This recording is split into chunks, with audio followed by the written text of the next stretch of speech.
Лаяшта авылында туып үсеп, мәктәп тамамлап Рәзиф Мәдхәтулла Ханафиев 1980 елның июлендә хәрби хезмәткә алына.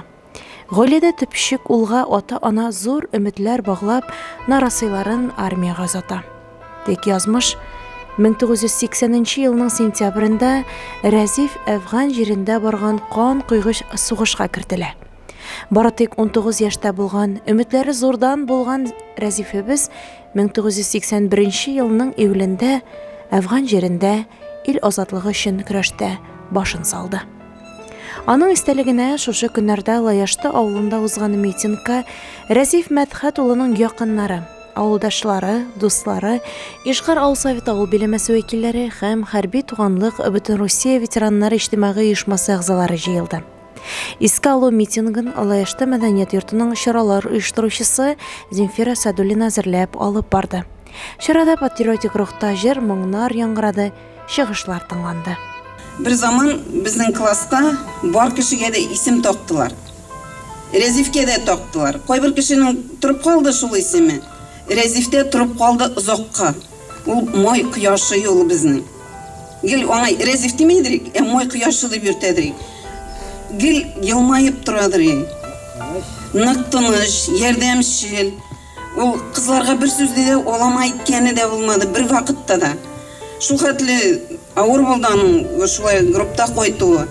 Бүтән классташлар җыелган иде ул вакытта. Рәзифкә шундый токта куелуы авыл өчен ул үрнәк булып, яшьләргә үрнәк булып торсын дип әйтәсе килә. Ул бергә барып, бергә служить иттек. Ул беренче ротада, мин икенче ротада. Ул шундый спокойный җегет битендә, спокойный, малай. Бүтән дигәндә нәрсәне сәңдә бергә барыбыз да бер католиктан без беренче икенче роталар белән җыелышадык, или Кабулда, или ниндә.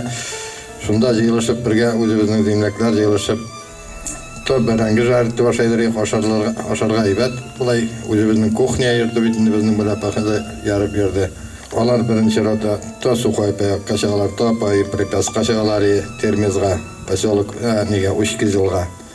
Шулай итеп чыккач, биякта братна грузация итәдер, 80 машина чыгадыр, бүнес прицеплы. Кызганыч, Рәзиф үзе дә ул туган йортта юк инде.